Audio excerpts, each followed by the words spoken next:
Hi guys, Mrs. Goff here. Today we're going to work on answering a writing prompt using a RACES format. We've used this a little bit in class, but we're going to continue practicing, so I'm going to walk you through it. In order to do that, I need you to follow along, and if I type something, I need you to type it in also, which means that you are going to need two tabs open. One tab for this video, and another tab for your own version of this, because do you see how at the bottom there's boxes to type in? So in Schoology, there's an assignment, and I need you to make sure you have the document open and this video so that you can listen and pause the video as you need to, type your answer, and then come back to the video. Okay? I'll show you when we get there, but if you want to pause that and get it ready now, you can. So today we're going to read a passage and answer the question.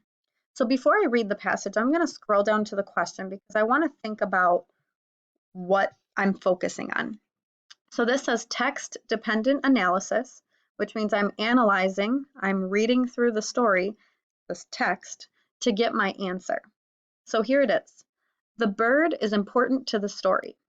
Write an essay explaining how the rhinoceros changes because of the actions of the bird. Use evidence from the passage to support your response. I didn't see any question marks there. So how do I know they're asking me a question? Well, I noticed a signal word. This one right here. It says how. That's a question word. Anytime I hear what, when, where, who, or how, I know that the author is asking me a question. So I'm going to restate this as a question. So let's look at this again. But I'm going to start at the word how. How does the rhinoceros change because of the actions of the bird? So as I'm reading the story, I'm going to think about how the rhinoceros changes because of the bird. So I'm going back to the top now. I'm going to read the story. Passage number 1. Read the following passage. The rhinoceros and the bird. As I'm reading, I really want you to follow along and think about the answer to the question. Okay? Here we go. The rhinoceros was the grumpiest animal in all of Africa. He was always in a horrible mood. He stamped his feet, charged at any animal that passed by, and frightened all animals with his long, pointed horn. He almost seemed to enjoy throwing his weight around. He was so unpleasant and mean, none of the other animals would have anything to do with him. Because of this, he was also very lonely. That made him even grumpier. One day, the rhinoceros stood alone, snorting and grumbling to himself under a ginkgo tree.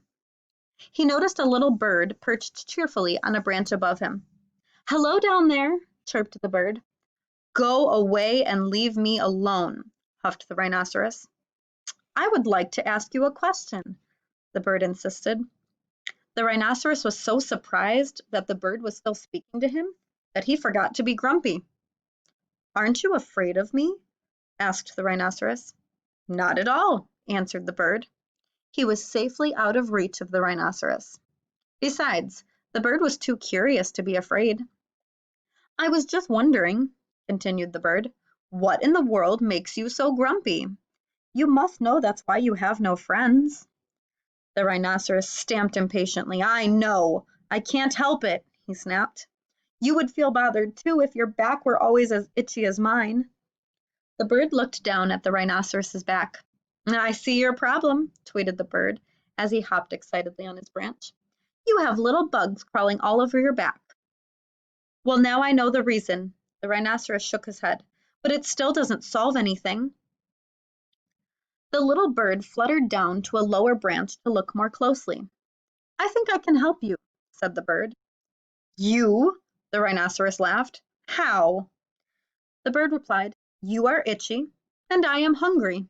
Those bugs look delicious. If you will let me ride along on your back, I will get rid of those unwelcome visitors for you." The rhinoceros thought about this.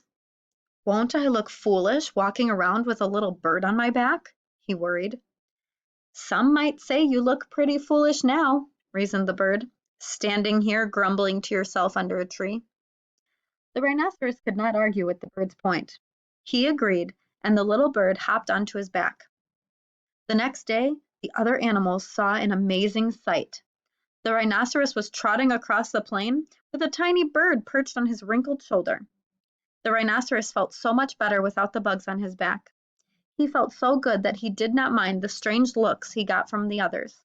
His itch and his loneliness were both gone. Even today in Africa, you can still see little birds riding on the back of a rhinoceros. And here's my example. Look at that rhino and the little birds on his back. So think about that story and let's go back to our question. It says the bird is important to the story. Write an essay explaining how the rhinoceros changes because of the actions of the bird. Use evidence from the passage to support your response. That means that every answer that I give, I'm going to get straight from the story. That's the nice thing. This isn't a guessing game. All the answers are inside of the story. I just have to find them. So I'm using a RACES format. So this is like an acrostic poem, just like we talked about last week. Do you see the R, the A, the C, the E, and the S? They all spell RACES. So I'm going to start with the R. I'm going to restate the question. The question is, how does the rhinoceros change because of the actions of the bird? I'm going to turn that into a sentence.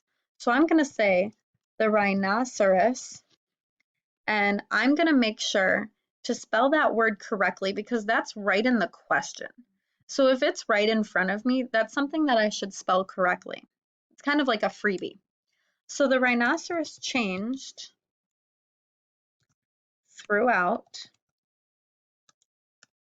the story. Oops. So I just put a sentence, and I just want to remind you that as I'm doing this, I want you to be filling this out in your document. So make sure that you type what I have or something similar to what I have. It doesn't have to be word for word, but it should be close, okay? So the rhinoceros changed throughout the story. Now, I want to make sure to look at, did I restate the question? Did I take the question and turn it either into a sentence starter or a sentence? I think I did. How does the rhinoceros change because of the actions of the bird? The rhinoceros changed throughout the story because of the actions of the bird. Notice how I added in the bird in there, okay? Now look at letter A. Answer the question. Well, the question is how? So I'm going to say one way that the rhinoceros changed. Think about his behavior. In the beginning of the story, what kind of rhino was he? Well, let's look at the very beginning. The rhinoceros was the grumpiest animal in all of Africa.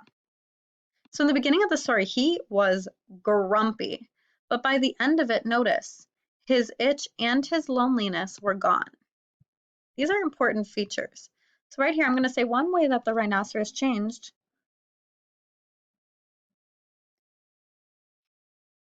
was that in the beginning of the story, he was very grumpy and lonely. And I'm going to say right down here, it says cite evidence. I always want to start with these words right here, according to the text, because that means I'm getting my answer from the story. Now, if I'm going too fast, feel free to pause the video, re-listen to it, and retype. Do whatever you need to do, okay?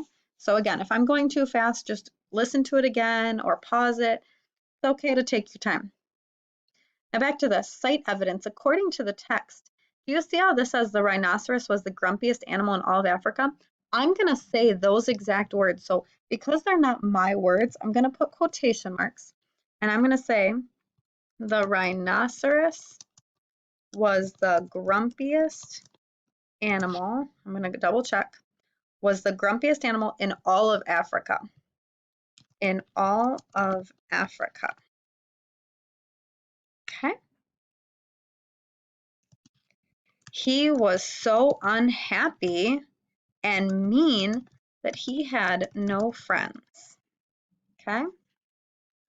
Now I'm gonna, notice do you see how this is blue right here? I'm gonna click that and it actually tells me I'm missing a word according to the text. So it kind of helps me out as I go. Feel free to do that too. If you ever see blue or red lines, click them. It usually means you spelled something wrong or you forgot something. Feel free to fix that. So, according to the text, the rhinoceros was the grumpiest animal in all of Africa. He was so unhappy and mean that he had no friends. Now I'm going to explain my thinking. One day, I'm going to back up a little bit. So I'm going to say, I think that the rhinoceros, was so grumpy because he was so itchy. He had bugs on his back that he couldn't reach. One day, a bird comes along and helps him solve his problem. The bird eats the bugs, and the rhinoceros isn't itchy. Okay? Now, to sum it up, I'm going to say in conclusion. Okay, so this is going to be another one that we're going to use every time. According to the text and in conclusion. In conclusion, the bird helped the rhinoceros to stop being grumpy and lonely. Excuse me, I'm sneezing. Sorry about that. Notice his itch and his loneliness were both gone. So quotation marks again. His itchiness and loneliness were both gone because of the bird. The rhinoceros changed through this story because of the bird. Notice how my answer is not one sentence. So this is a one sentence question, but notice how long my answer is. What I'm going to do is I'm going to copy and paste. Remember, you highlight it and you hit Control C. I'm going to go under here, hit a line, and hit Control V. Then I'm going to do that with the next one. Control C, Control V, Control C, Control V, Control C, Control V, and Control C, and Control V. Look at how long my answer is. Could my answer have been longer? Absolutely. I'm just doing a quick version. So if you want to add details, please add details. If you have more details from the story, if you saw more evidence, please do that. That's wonderful. This is just a start of an answer. But when someone asks the question, especially when they use this word right here, essay. An essay is not a one-worded answer. An essay is a paragraph or 2 paragraphs explaining the question. So this is our RACES format right here. This is how we're going to be answering questions this week. So you should have your boxes filled out, and then also make sure that you copied them and pasted them to the bottom, because I really want you to see how long the answer is by the end of it. I want you to be able to see this process, okay? So again, the question was write an essay explaining how the rhinoceros changes because of the actions of the bird. Here's our answer. The rhinoceros changed throughout the story because of the actions of the bird. One way that the rhinoceros changed was that in the beginning of the story, he was very grumpy and lonely. According to the text, the rhinoceros was the grumpiest animal in all of Africa. He was so unhappy and mean that he had no friends. I think that the rhinoceros was so grumpy because he was so itchy.